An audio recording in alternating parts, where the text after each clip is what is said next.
On. Greetings, everyone. Welcome to the I Thrive podcast. Again, it's your boy, Son in Esperance.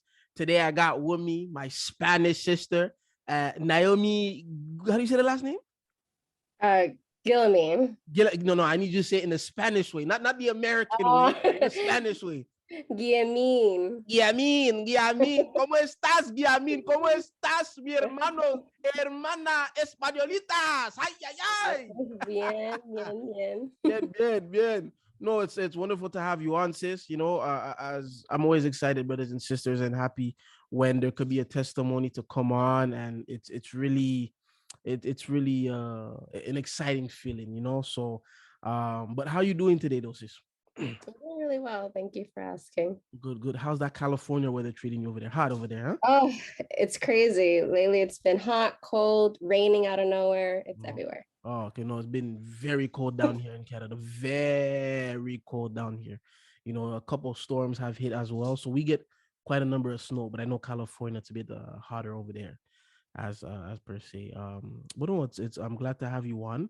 I'm excited to hear your testimony. Before we begin with that, as those of you know, this podcast affiliates itself with one church and one church only, that is First Church of our Lord Jesus Christ. We're the leader, teacher, and guide is Apostle Pastor Gino Jennings. If you want to get baptized right in the name of Jesus Christ, you can go to truthofgod.com, fill out a baptismal request, and a local minister or main point of contact will reach out to you so you can set that up. Also, if you want to know if there's a church location in your area, you can go on to truthofgod.com, click locations, and see what church is nearest to you. Call before just going, because you know with COVID, anything could really be happening where you could see online it says open, but where you go, it's it's completely closed. Especially if that temple is renting a place and they don't own the building. So also, brothers and sisters, let's continue to keep those who are sick in prayer. Bishop Ferguson, Sister Patty, not Bishop Ferguson, Bishop Taylor. Well, Bishop Ferguson too, keep in prayer too. Bishop Taylor, because Bishop Taylor has been ill for some time now, so keep him, his wife, and the family in prayer through the time that they're going through. With that, also keep Sister Patty Patty in prayer as well, and those who are sick, those who that are sick, keep them in prayer. Let's keep the apostle and his family in prayer. Let's keep the faithful ministering brethren and their families in prayer as well, and let's continue to keep one another in prayer just the same. Keep me and my family in prayer, brothers and sisters, as I say. Moreover, my desire is to make the first resurrection. My desire, I'm not going to be satisfied enough to just see God. I want to be able to see God and see him in peace. So continue to keep me and my family in prayer, for all we want to do is just strive and hold on to God's unchanging hand. With that being said, that's going to be enough for me. We're going to have our hermana de California, who's going to be sharing her testimony on how she came out of the world and into truth. So, sis, go ahead. And you seem, from what I'm seeing, you look very, calm, very tranquila. And I know within the Hispanic community, Catholicism is very heavy and very, like, I know, to the point where you can go by a church, they're doing the thing, or if it's going by like a funeral, per se, they like, it's very, very Catholic, and it's not, but you have, of course, some Hispanics where they take God serious now. But so how is it you came, or God brought you out of the world and into the truth of God? Well, it started. Well, let me start off. First of all, I was born with a genetic illness, and I was supposed to, I guess at that time, because there was not enough medical advances, I was supposed to, according to my mother, the doctors told her that I wouldn't survive until like 10 years old. Wow. And so ever since then, I know my mother took God very seriously. And growing up, we went kind of from church to church to church. A lot of it was Hispanic churches. So it would be, I do not know exactly what denominations they were. I do know that it kind of looked like Pentecostal based on like my memory. Yeah. Because I do know that they would do kind of like falling out on the ground and stuff like that. And I would always question, like, why is that happening? I would be so confused. Yes. But like I said, we went from church to church to church. I kind of always kind of had like a heart for God, but I didn't really understand it, especially like when you're in, I think any church, you know how they have like the children set to the side and then you have the adults. There wasn't that like mingling of like children and adults in the services. So I disliked a lot staying in those children's centers, and I would always find ways to end up in the adult services. And I felt like I understood them more when I went to the adult services. And after going from church to church to church, let's see, um, I was pretty much healthy during that whole time, because my disease is cystic fibrosis, and that is supposed to be a progressive disease. It mainly affects Europeans, but rarely the Hispanic descent. So I'm kind of like the rarest type. And I was healthy most of my life. And then come, I think, middle school, high school, that's when I started really getting ill, and it just got worse and worse and worse every day. What were And the symptoms? the symptoms, cystic fibrosis has a lot to do with Sorry, what is it? What's it called? cystic fibrosis.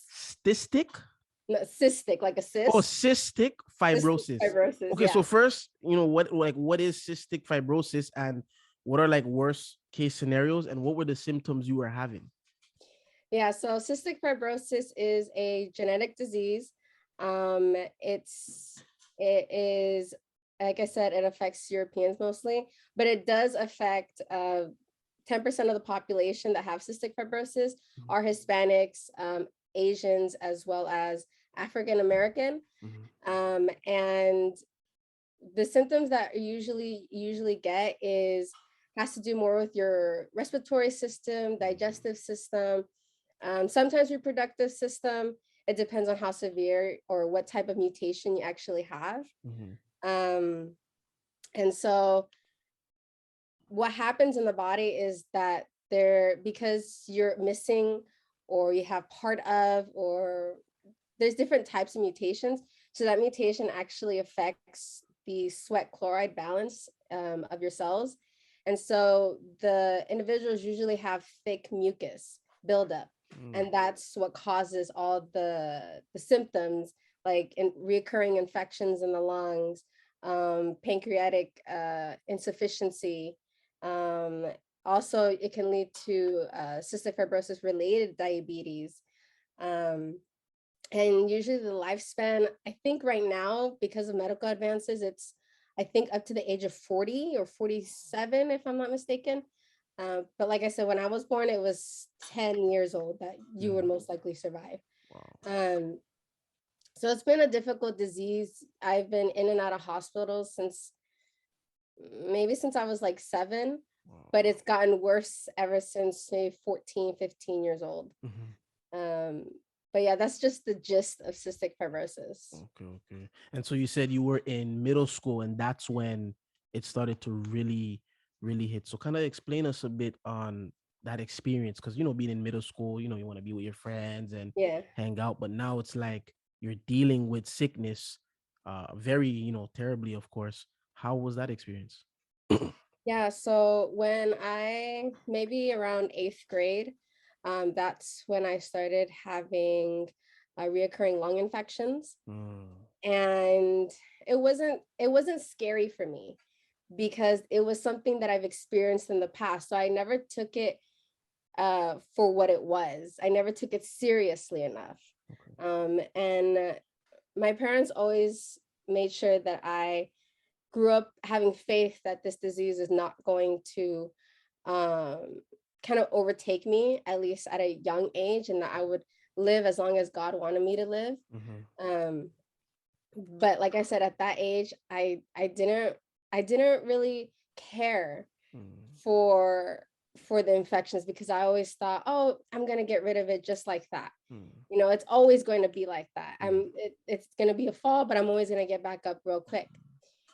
And I think that was my mistake at that young of an age. I know, I guess it depends on the patient themselves. When you're born with a chronic illness, some of them take it to the extreme where they're germophobic or, they just extremely want to take care of their health. And then there's others on the other side where they just don't care. I was kind of in the middle. And during around 8th grade, I started getting hospitalized more, but it was really during, I believe, 10th grade that I ended up having to do permanent homeschooling because it was getting extremely bad. And it was during that time that I started getting very depressed and having really high anxiety. I never shared it with anybody at that time because I thought it was just something that I had to deal with on my own. And at that time, during this whole time, I still believed in God, but I didn't really have like an actual relationship with him. When I was younger, I really had a lot of faith, but not a lot of knowledge. And when I got towards high school, I prayed, but I just couldn't wrap my head around, like, is God really allowing this to happen to me? And I remember, because when I was depressed, I went through like a whole thing where I had thoughts of suicide and I had thoughts of hurting myself, but thank God I never actually went on it, because I remember when I was younger, my parents and my older brother used to say that if somebody committed suicide, that they would end up in hell. And I would always remember that when I would think about, wanting to commit suicide. I never planned for anything. It was just that thought. And I remember just crying that day because I didn't know what to do. My health was getting worse. It wasn't the worstest yet, but it was getting worse. And I didn't know how to deal with it. I had problems at home. I had problems at school. And it was just all over the place. And then at one point, I prayed, and I don't recall the actual prayer that I actually prayed that day, but I just remember weeping and weeping. And then the Sunday that came around that same week, I decided to really hear what is God actually saying in his word. Because at this time we were going to a non-denominational church near us, and we didn't really call it a church home because we still kind of hopped around here and there, but this was like one church that we kind of went to most often. And we went there, and I decided to actually listen. And even though it was a false church, I remember hearing the message that day, and I just began crying and crying because I just needed a way out, because I felt like there was no other way for me. And I remember standing up, because you know how pastor talks about how people, the pastor always says, like, stand up if you want to be saved. So I did that, not knowing, but I did that. And of course I thought I was saved.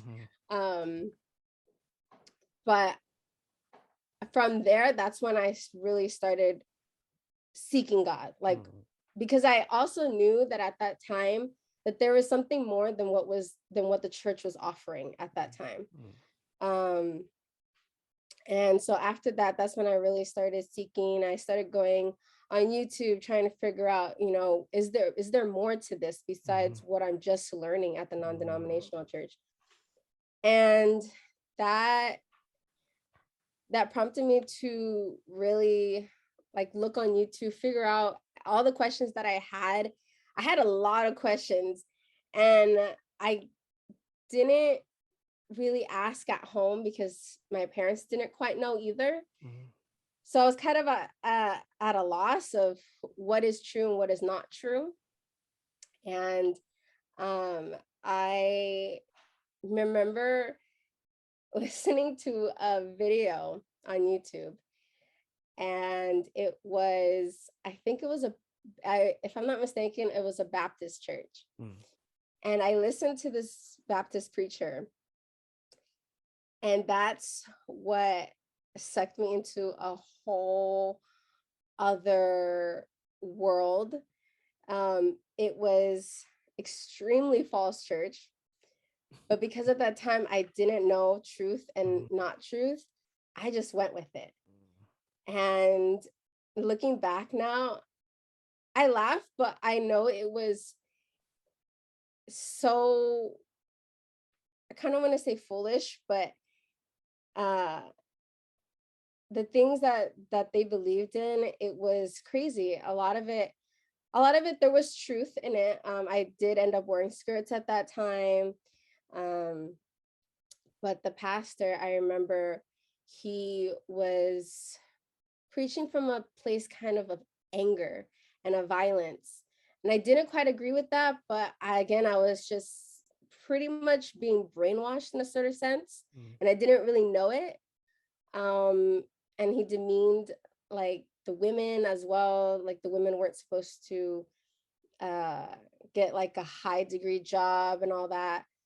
And at that time, I was basically kind of lost in that world. And my parents ended up growing concerned for me. And I thank God for my parents, because my parents ended up seeing what I couldn't see. And till one day, finally, they convinced me that that was not the right way.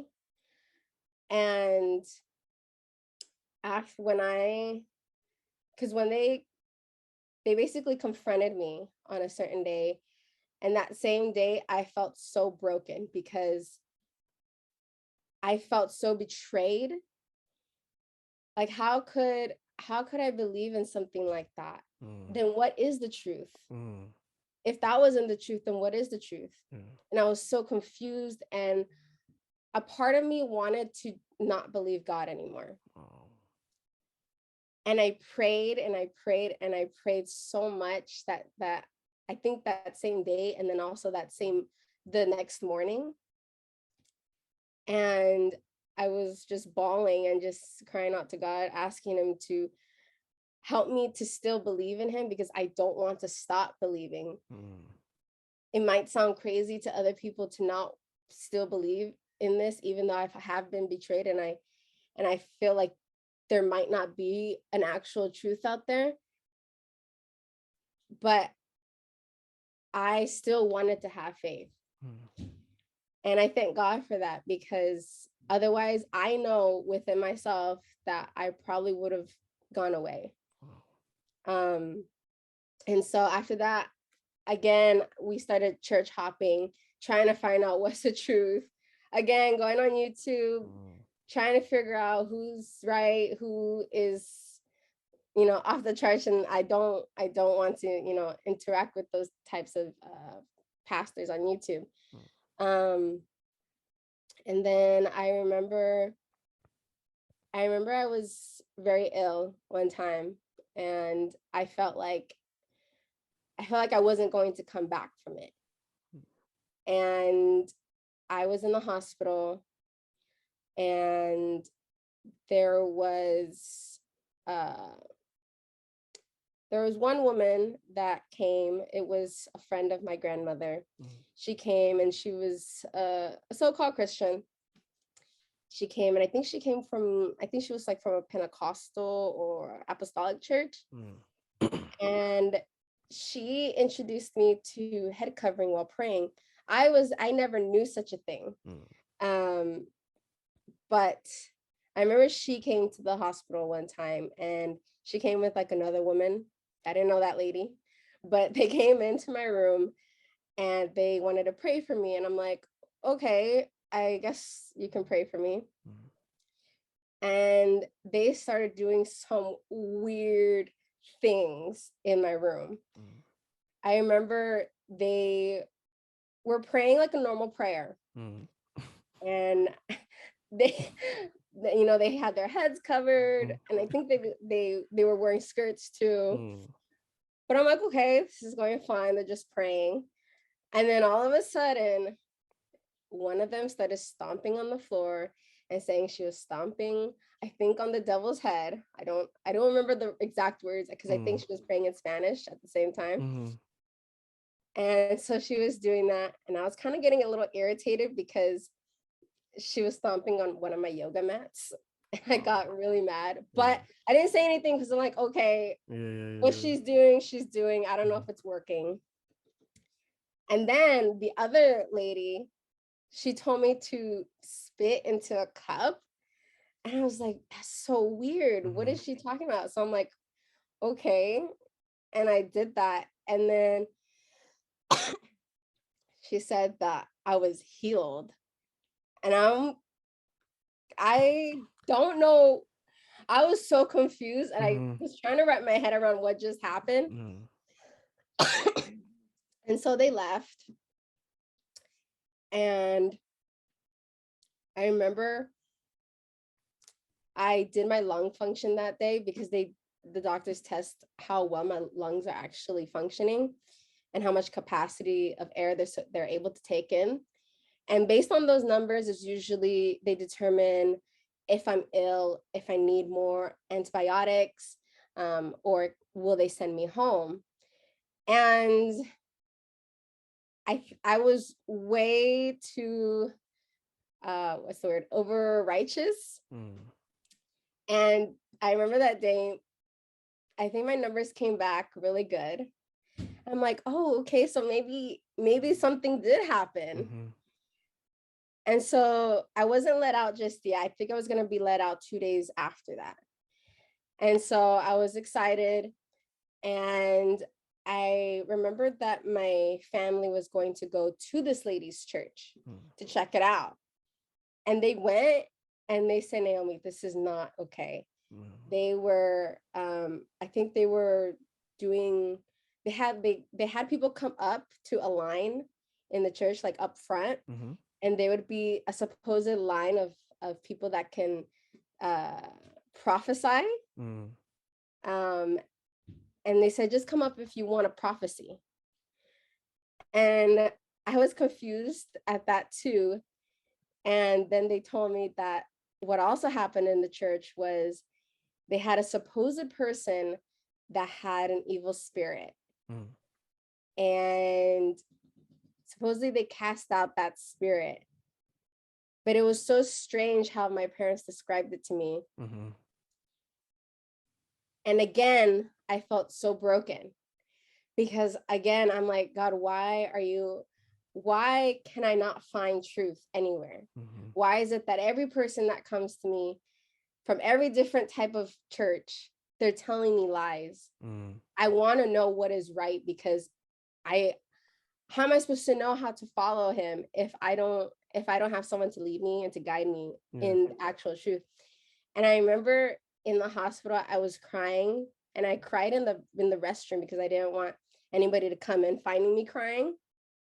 And I cried in the restroom, and I remember praying in the restroom, and I said to God that I want to know what is the truth, and I want to find it. And I remember after that prayer, I think it was during this hospital stay, that my father actually sent me a video of Pastor Jennings that he found. And because I felt so betrayed again, I didn't want to look at it. I didn't want to listen to it. I was like, I don't want to hear another person telling me another lie, just for me to get my heart broken again and my spirit broken again. So I didn't listen to it. And especially since it said apostle, because I knew nothing about apostles. And I was just thinking that was just another fancy title that somebody wanted to put on themselves. So I didn't listen. And then on the way home from the hospital, my mother ended up putting one of Pastor's sermons on, and she put it in the car, but I didn't listen to it either. I kind of tuned it out. She had it on, She had it on the radio, but I tuned it out. I didn't want to hear it. And then maybe a couple of days after that, that's when my father actually sat me down and said, here, I want you to listen to this debate with this pastor and with this homosexual, and I want your opinion on it. So it was the sermon that had the debate that had pastor and Dirty Harry, I think they call him. Dirty Harry. And because I knew homosexuality was a bad thing. And I know that the false Baptist pastor, I know he spoke on homosexuality and how it was a bad thing. And I know a lot of the churches that were around me didn't really preach against homosexuality.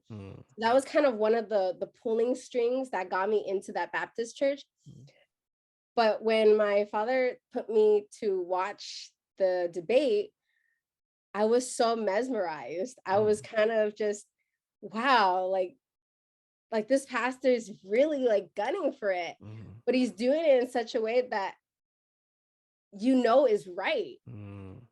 And so after that, that's when I started hearing pastor, and I kind of went on like a what is it? You know, when you like watch Netflix or any like a watching you kind of binge watch it. Yeah. So I binge watched a lot of his videos, and I was just hooked ever since then. Wow. And I wasn't baptized so quickly though, because I wanted to fully understand it. Because you've been heartbroken before, as you said. You wanted to really make sure. Cautious. Yeah. Okay. So I just kept listening, and I think I did that for about a year, I want to say. And until finally, I think one sermon really got to me.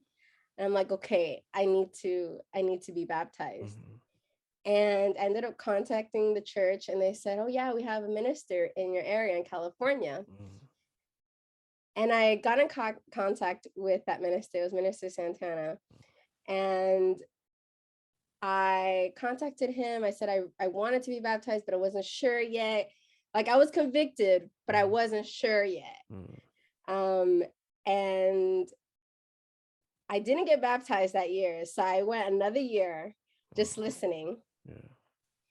And my family was kind of iffy too, because they didn't want me back into like another thing, like another Baptist thing, like how I had it the last time. And until finally I was like, no, I need to be baptized. And my family understood that I wanted to be baptized. And so Minister Santana came to baptize me and my sisters. And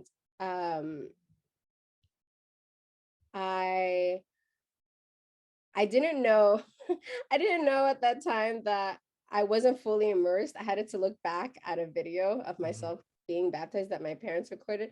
And I'm like, oh, I wasn't fully immersed. Is that a bad thing?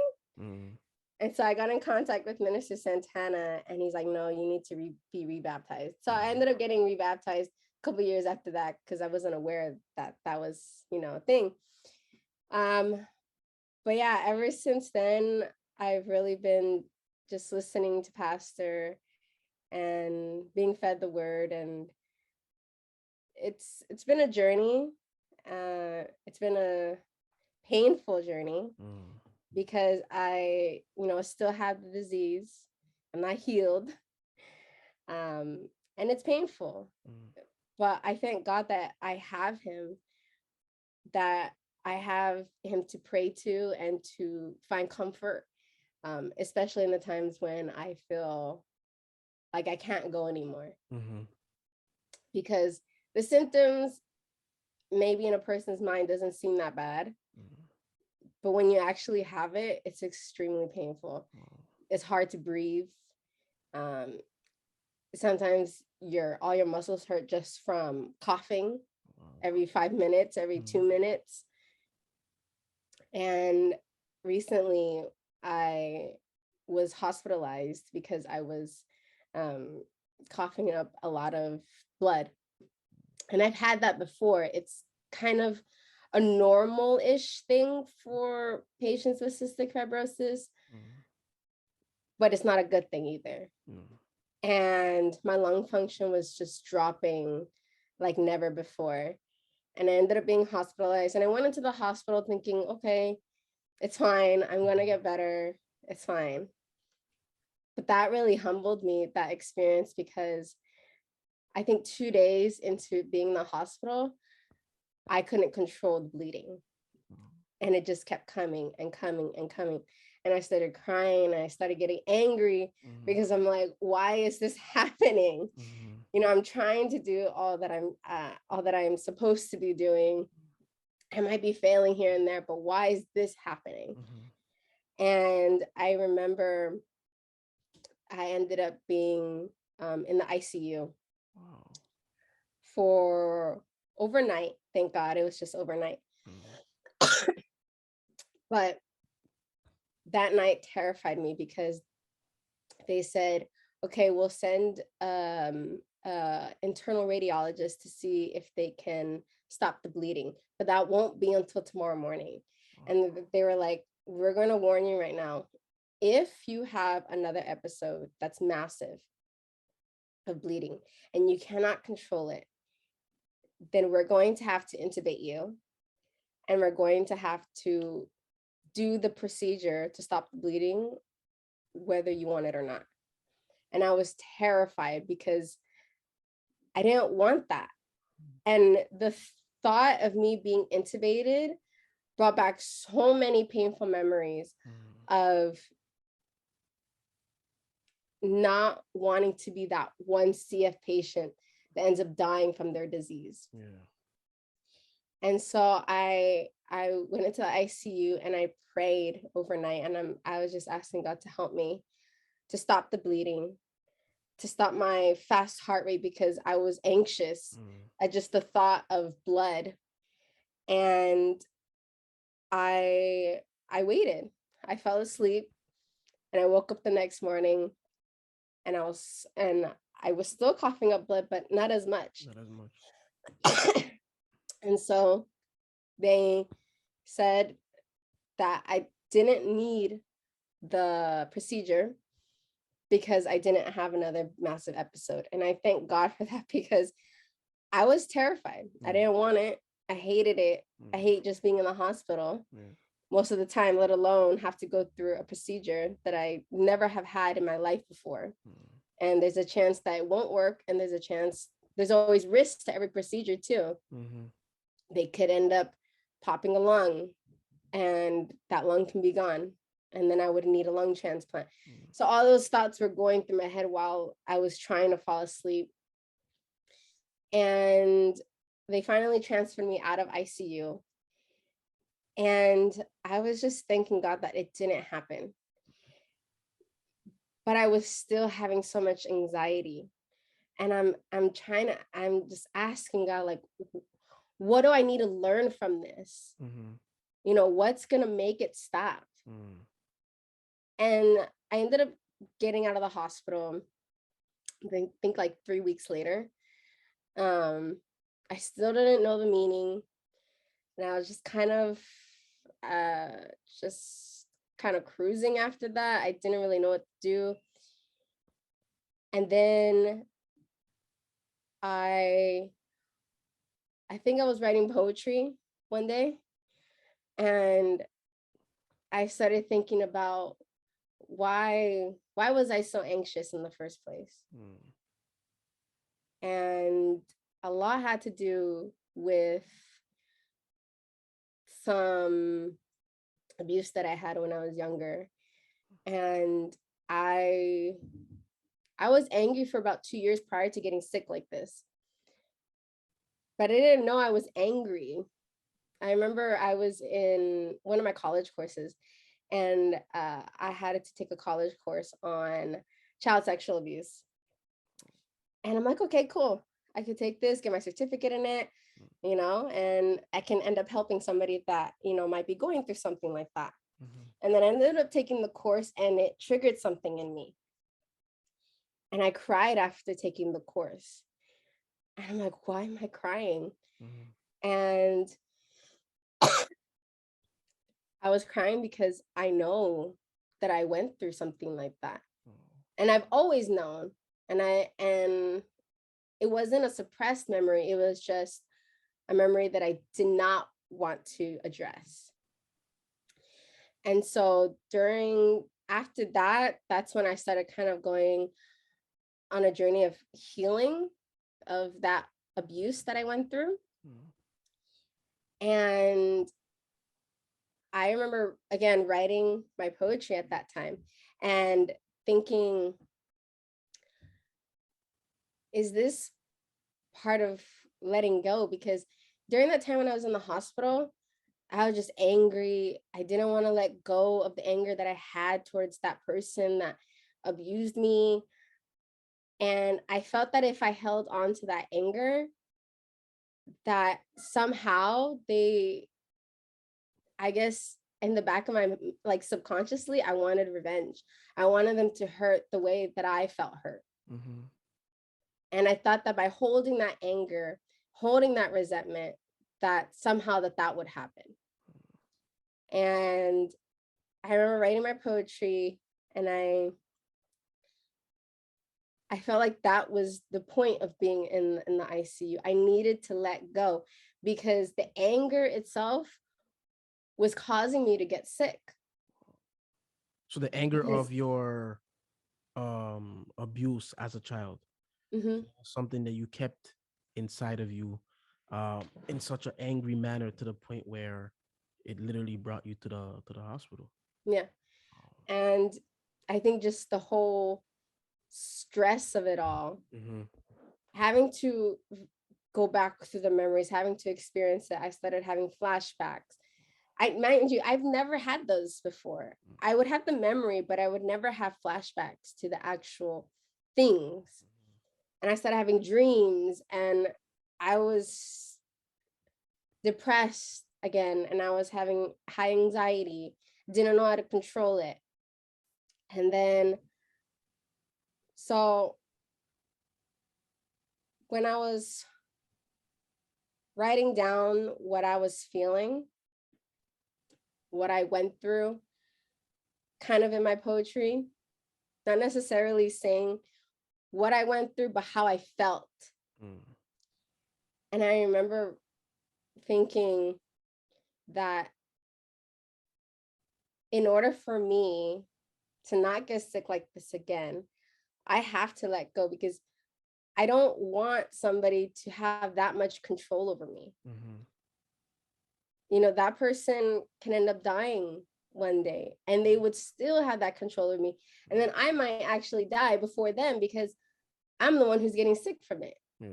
My body is suffering. And I didn't know my body was suffering until it actually started manifesting in my body to that extent where I was coughing up blood in the ICU. It's just something that I never wanted to go through again. And I knew I had to let go, and not just let go, but I had to forgive. And it's hard to forgive an abuser, because you think, well, they shouldn't have done that in the first place. They shouldn't have hurt me. They should have been the one to care for me. They should have been there for me. And instead they were there for the opposite reason. And I held on to that anger, that resentment, and that betrayal, because I knew my abuser. It wasn't somebody off the street, you know, it was someone close to me. And I thought that person should pay for what they did to me. And at some point, I really wanted to get that justice. And maybe I do deserve that justice, but at the same time, it's not something that I can control anymore.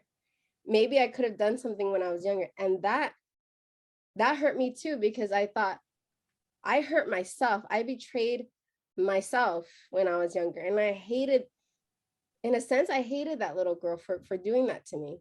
Why did she stay silent? Why didn't she say something? You know? And I wanted to hate her, and I wanted to hate my abuser. And so the whole experience taught me that it's not worth holding on to that anger. It's not worth your physical health, it's not worth your mental health, and it's definitely not worth your spiritual health. Because I know that if God didn't put me through what I needed to be put through, I never would have forgave that abuser. Wow. Because it was just so painful. I've held it on for 14 years, and you want me to just let go now? Now that it's brought up to the surface, now you want me to let go? That doesn't make any sense. Why bring it up? Why not just have suppressed it my whole life? Why now? And it's a wound that needed to be healed, but it wasn't going to be healed unless it was brought to the surface. And I needed that big wake-up call to know for myself that it's worth forgiving. It's painful, and it's definitely not something that we like to do sometimes, because we think we're in the right, and sometimes we are in the right, but my soul's worth more, because at the end of the day, I have to forgive. Absolutely. So pretty much within you being sick and everything, because maybe you didn't want to mention it at the beginning. It looks like you mentioned it now, because it's not easy to mention, you were sexually abused and stuff. It's not an easy thing, but pretty much, if I'm understanding, correct me if I'm wrong, of all what you were going through, you holding on to that, oh, I can't believe this abuser did this to me. Like, it's not like you weren't forgetting, but you were really holding on to it to the point where it was causing you to be sick over time, not just like one time, if I'm correct. Is that what it was? Where, because it happened. So did it happen before you were born with the genetic disease, and you said it didn't get bad until middle school. So like, were you sexually abused before middle school? Okay, so then that's what pretty much carried on, going down the line. Okay, so now I'm understanding it pretty much. But now it's like, going through that, of course, you're looking for a way out. And thank God it was to, seek him, because, somewhere down the line, women become strippers that way. Women become prostitutes that way. They become prone to abuse. They dress a certain way, they talk and act a certain way. And then, of course, people, they get looked at like they're crazy, but people don't know deep down what really happened to them. And you are already going through that, and now you're going into a bunch of churches and you're realizing it's falsehood. It's like it was making it even worse. It was like, here I'm already going through this sexual abuser who's somebody, because it hurts when it's somebody it hurts when it's someone you feel that is there to protect you. You feel as someone's there who cares for you, someone who loves you, and you're not ever thinking that that person is going to hurt you until they actually do. And so you're holding on to that. Try this false church, nothing. And then now you're more broken. Now that heartbrokenness, it goes on top of the abuse. You say, you know what? I'm gonna give it another chance. You go to this church. My days, what's going on? Now, the first thing that was there, you're probably slowly recovering from it, but now something else adds on to it. And and on top of it, feeling sick too. It's the feeling sick as well. It's like it's all built up together. It's all going together. But finally, thank God, your dad was able to send you a message where they were really able to get you to listen to it, even after so many heart and spirit breaks, in a way, within falsehood, where, of course, now you have another pastor coming along. I already went through this. I'm not about it. Your mom puts it in the car. Man, I'm not about it. But then, thanks be unto God for your parents, or I believe your dad, really sitting down with you, just get you something that will get your attention. And then from that one clip that got your attention, now it's like, wow, okay, this is it. I'm going to take my time. I'm not going to jumpy, I'm going to take my time. And what's crazy is, you see how quick in falsehood you were to just jump. It's because maybe at a moment in time, you were desperate. And when we become desperate, we become extremely vulnerable, I should Mm-hmm. say, and you just want something. And now that vulnerability gets played with, but this time when something is real, thank God you didn't reject it. You just took your time with it just to really make sure, just because of past experience. But being able to be in this truth, being able to, hear the message and hear the teachings, it's what has been able to help you to forgive in Yeah. terms of what's happened in your past, realizing, you know what, I can't stay like this. I can't stay strapped up like this. There needs to be a change. There needs to be a difference in something.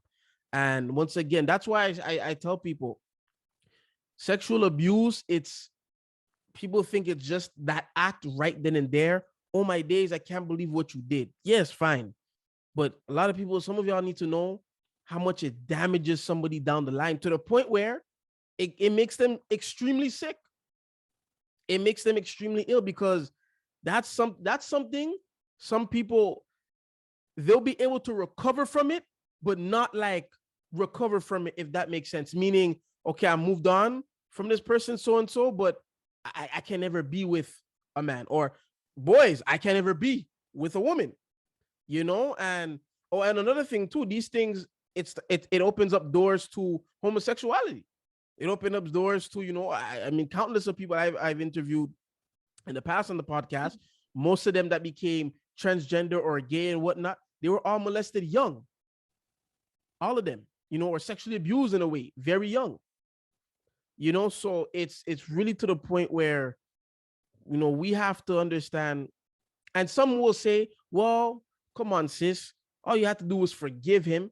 Forgiveness is not as easy as it is read. I know falsehood taught it, where, oh my God, I forgive you. I forgive you. And you're going to forgive him in the mighty, precious name of our Lord and Jesus Christ. You're going to forgive. And then you're just there in the moment. Yes! Yes! Forgive him. And has the very next hour, the very next, you want to kill the person. Yeah. Because you're just hyped up in the moment. Whereas you come to holiness, you hear what true forgiveness is, then you're like, oh my days. Now, one thing I love what the apostle says, I could forgive you, but I don't have to forget. Because a lot of times, a dumb thing I heard in my past was true forgiveness is when you forgot what the person did, which makes no sense. You mean to tell me if this neighborhood person raped a 2 or 3-year-old and I know of it, I reported them, you mean to tell me I'm going to send my 2 or 3-year-old over there because I forgot about it? Come on now. So I completely understand now, because it wasn't easy for you to open up about that, to say it. That's probably why it came a bit, at the end. I just wanted to re-explain to the viewers watching, where that was pretty much supposed to come up at the beginning, but somewhere along the line, you're able to really open up about it, which, it's good courage on you, sis. It's not easy at all. I know it's not easy. And this is a topic, as soon as someone's hearing someone who went through it, tears come down their eyes. Memory flashbacks go on for them. But one thing that, you were able to kind of venture out and do was start, have poetry done. Read poetry, being able to, write, because to express not what you went through, but express in terms of how you feel, and very thankful for it. Question I would have for you, if you can't answer it, it's no problem if you don't want to and whatnot. But in terms of just your age, like how old were you when it happened, and did it happen on several occasions? Was it a one-time thing? Yeah, it was. I do know it was in elementary school.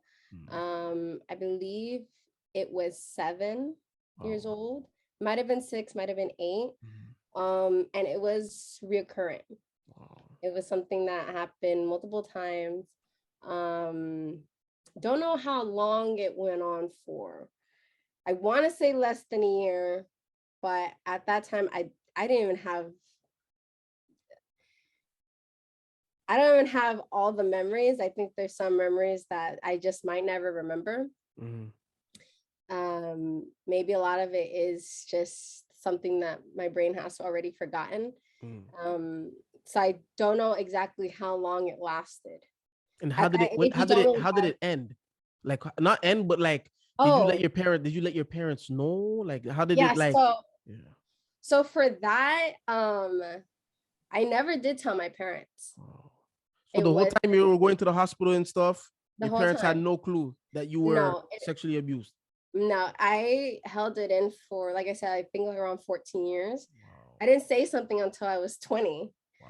So that it was a lot of praying that I had to do, because it was not something that I really wanted to share with my parents, because I felt so exposed. I felt shameful.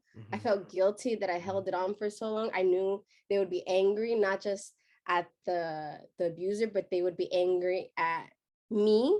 I felt like I felt like they would be angry at me because I never said something. Although that wasn't the case. Um, but I remember I didn't say anything when I was younger. The way it stopped was, I really think it was courage that God gave me, because I remember the last time it happened. Not clearly, but I remember. And I remember saying something along the lines to my abuser that, you're not going to do this anymore. I said, if you do it one more time, if you try to do it again, I'm going to tell on you. Wow. I threatened him because I didn't know any other way. But I had the courage to say it, because beforehand, I didn't have a voice to speak. I would say no, but that wouldn't register in his head. So I never continued to say no, because I was just, one, I was being traumatized, and two, he wouldn't listen. So what was the point? But I remember threatening him one time, and he stopped. He stopped ever since then. But it was scary to have to threaten him. Yeah. Coming from a Anything grown, could have happened. Anything could have happened during that time. yeah, he could have, I don't know, done something more, could have physically hurt me. I don't know. But thank God nothing happened to me, and I was safe. But there are times where, like, I wish I could have said something. But now I'm thankful that I can say something. I'm thankful now that I have a voice to speak. Now I have courage. Now I have bravery. And I know that that's only from God, because I'm the type of person to not want to say anything. Just let it happen and not say anything. But I've learned, especially since I said something to my parents, I've had the courage to speak up more, because before then I felt like I was always silenced. Like everybody walked all over me. And something that clicked when you said that it's not about forgetting. I don't want to forget that it happened to me. Maybe I want to forget the memories sometimes. But I don't want to forget that it happened to me, because I learned from it. And I learned from what happened. Now I know what to look out for. Now I know to be careful with, even if I have future children along the line, I know what to look out for. I know what I don't want to happen to me if another person comes along, and wants to take advantage of me or manipulate me. Because my one thing about my abuser is he was manipulative. That was one thing. And I know that. And I've had to find that balance between being hyper vigilant, where I don't trust anybody, and between trusting a person way too much. I've had to find that balance. And I thank God that not only have I found some of it, but I'm still learning. And I'm thankful that I'm continuing to find that medium between trusting a person, but not to the point, like how Pastor says, where you're not giving your whole heart to the person, because your whole heart belongs to God. And I thank God that that is the case, because people will always fail me. That's one thing I've learned the hard way, but I've learned that I can't always trust as much as I want to trust the person. But I thank God that there is that limit and that boundary. that the one that I can't fully trust on, the one that I know will always care for me, even if it's by doing something harsh, like how where I was bleeding that much, that was harsh. I thought it was a punishment, and sometimes it probably to some extent maybe was, but I'm thankful that it wasn't just something bad that happened to me, but it turned out for my good. It got better and it's made me a better person. Oh, that's wonderful.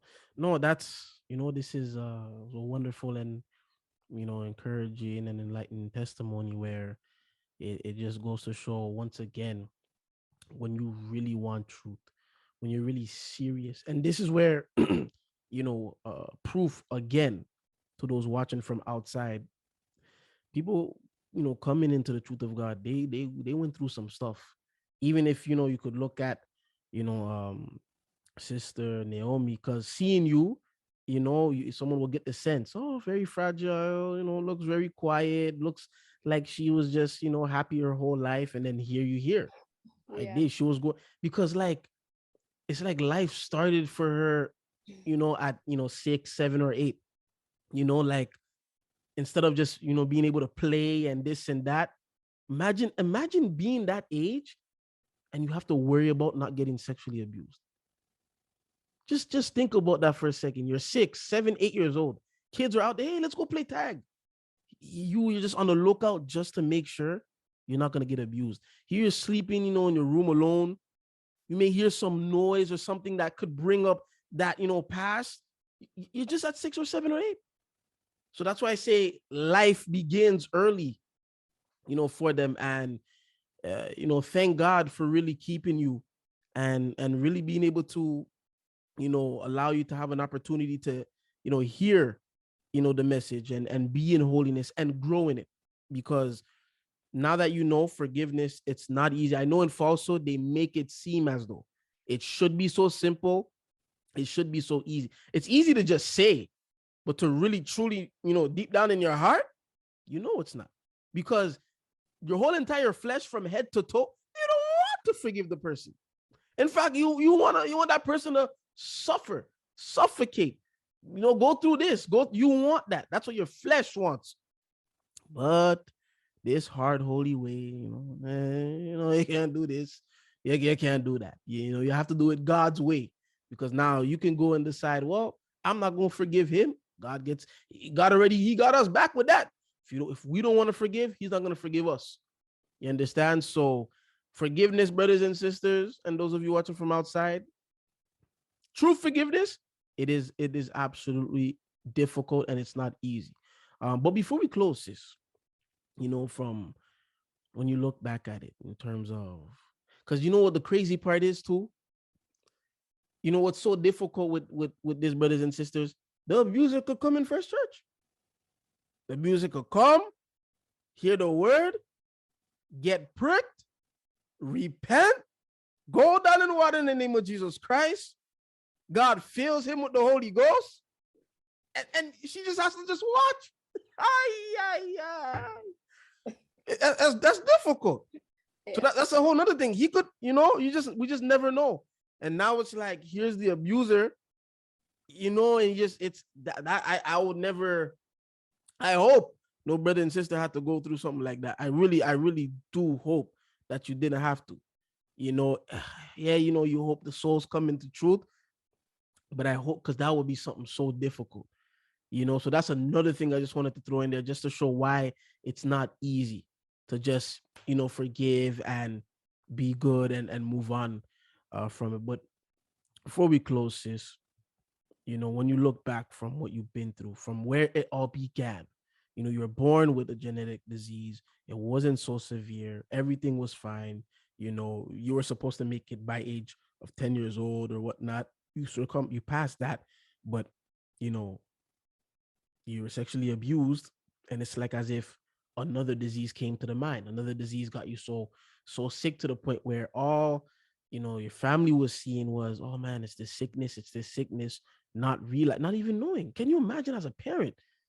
You're thinking your daughter's just, happy. She's just going through this sickness. And that's why I say, parents, talk to your kids. Fathers, just ask your kid, son, daughter, has anybody ever touched you in a way that they weren't supposed to? Has anybody ever, because some kids, they just don't even know how to come open up to that. Hey, mom, hey, dad, so and so did this with me. So and so did that to me. But if you can be there and you just have that communication with your child, son, everything okay? I know you were getting watched and stuff like that. Nothing crazy happened, right? What do you mean crazy, dad? Did he touch you? And where did he touch you somewhere he wasn't supposed to touch you? Did he show you something he wasn't supposed to show you? What can you remember that I never showed you that he showed you? Your son may say, oh yeah, he showed me something you never showed me. Don't assume. It just may be a soccer video, maybe a basketball video. Worst case scenario, it may be, yeah, daddy, he was showing me these pictures of guys that were naked, and I he said it's completely, just probe, ask these left and right, especially with daughters too. Daughters, honey, hey, and open up that space for them to do it, because girls tend to be way more sensitive than to just come out about it. Make them have dolls. Okay, here's one doll, here's the other doll. What did he do to you? Tell me. There's just something you're not telling.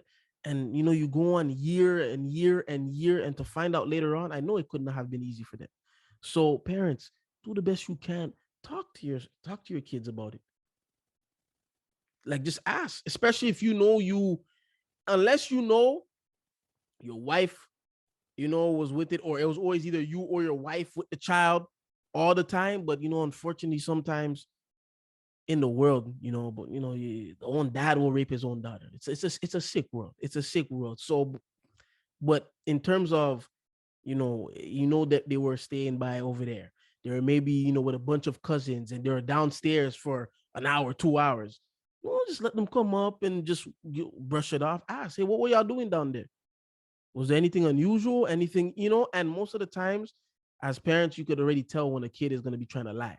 Some are very good at it, but some, they're already stuttering. They're already, they're already nervous. And so really engage in that is what I would encourage y'all to do. But yes, sorry, sis. But as I'm saying, before we close, how grateful are you to God, for sending a man of God in these last days to get you right, in these last days to have a message to really, really, truly help you forgive your sexual abuser? How grateful are you to God, where during the times of your distress, you really know how to pray and how to get to it through a message, through a teaching, such as in holiness. So how grateful are you to God for the man of God for all that?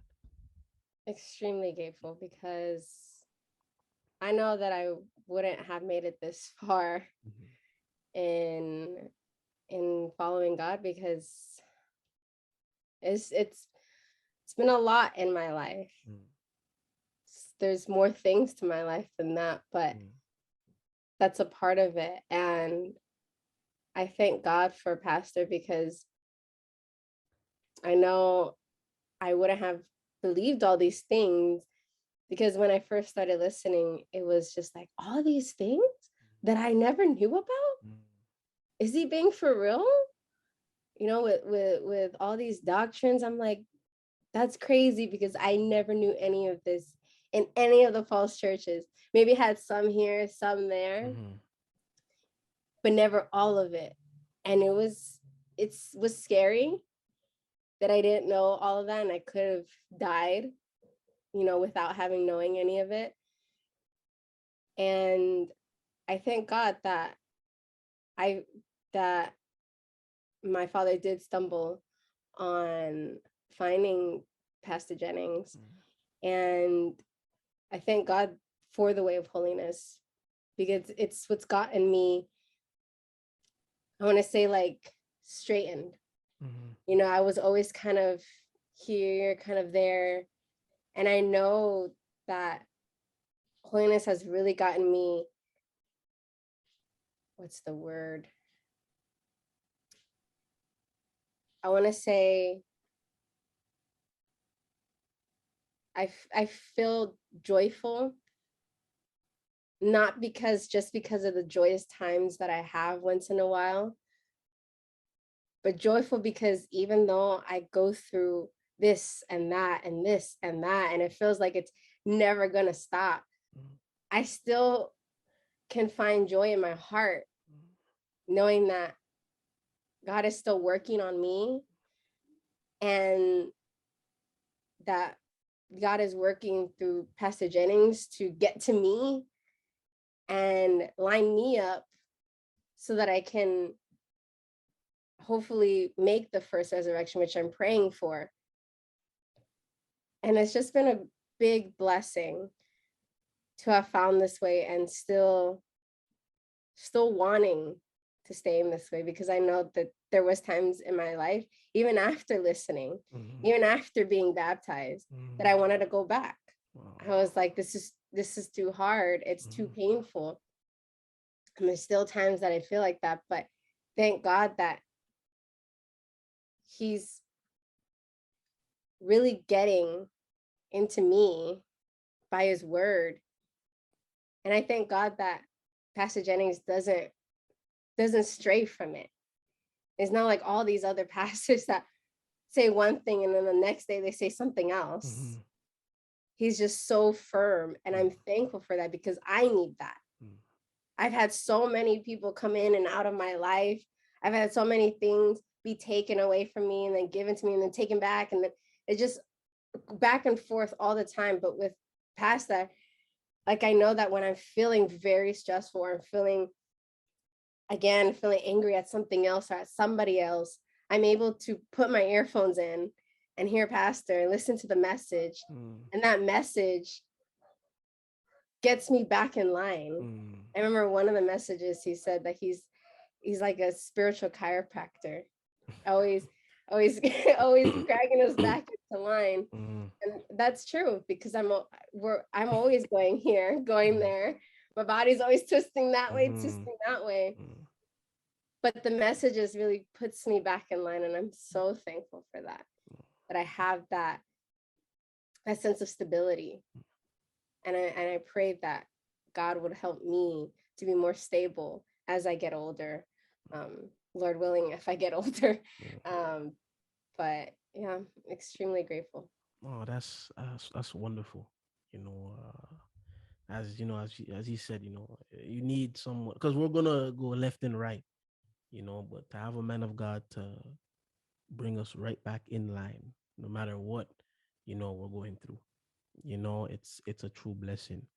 No, sis, thank you very much for coming on and sharing your testimony. It's wow.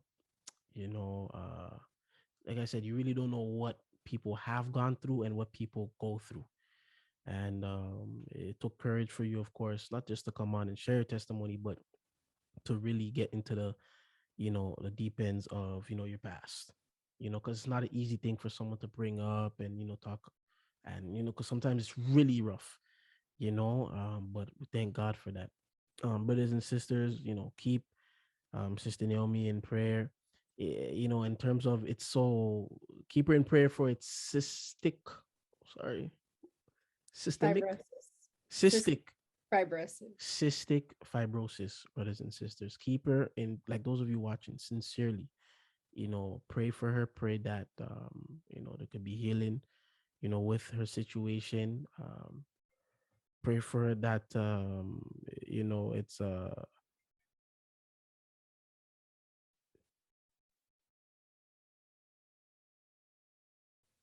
pray that, hold on, sorry. Pray that, you know, a lot of healing could come within her situation. At times, we may not be completely healed of something, but sometimes that thing that of what we're going through, it's what's keeping us close to God. Because He knows if you don't have that certain thing in your life, you may just not be with Him at all. And if we want it, you know, to be with Him according to His will, it just may be His will, you know. But still within, of course, brothers and sisters, keep her in prayer for it. That she be stable as well, that she, you know, continues to strive and hold on to God's unchanging hand. Continue to, you know, keep her family in prayer as well. Brothers and sisters, keep the apostle and his family in prayer. Keep the faithful ministering brethren and their families in prayer as well. And let's continue to keep one another in prayer just the same, brothers and sisters. Like I said, this way, it's a very difficult way. It's a very hard way. It's not at all easy. It's not simple. In terms of the getting the understanding, it's simple. In terms of A, B, C, and black and white. But in terms of if you think you're just going to be able to march and no problems and no nothing coming up, and I have to break the bad news too. It's not going to be so at all. You're gonna go through. Look, as I say, there's some brothers and sisters. They have more rough days than the good ones, and what's the good days they have is just by being able to get up and and God giving them another opportunity to get right. It's a very tough thing to be in, brothers and sisters, but um, it's worth it because if I could do all this and continue to press and continue to strive and continue to hold on to God's unchanging hand and make the first resurrection back in one piece with Him, then I'm gonna keep marching on. So continue to keep myself and my family in prayer, brothers and sisters. Once again, do not forget, keep Sister Naomi in prayer just the same. Thank you for listening, brothers and sisters. Remember, if you want to be baptized right in the name of Jesus Christ, you can go on to truthofgod.com, fill out a baptismal request, and a local minister or main point of contact will reach out to you. If you want to know if there's a church close to you in your area, you can go on the truthofgod.com, click locations, and see what temple is closest to you. That being said, brothers and sisters, thank you for watching. Thank you for listening. Please like, share, comment, subscribe, left and right within all of it. And those of you, watching who've been a victim of sexual abuse, I don't know if you're still going through it, if it's still in your mind, if you're not able to forgive, we'll definitely keep you in prayer for that. And brothers and sisters, keep the ones who have been a victim of stuff like that in prayer, because it's not an easy thing to go through and to live with. But thank you for listening. Keep one another in prayer. God bless and peace be unto you all. Take care.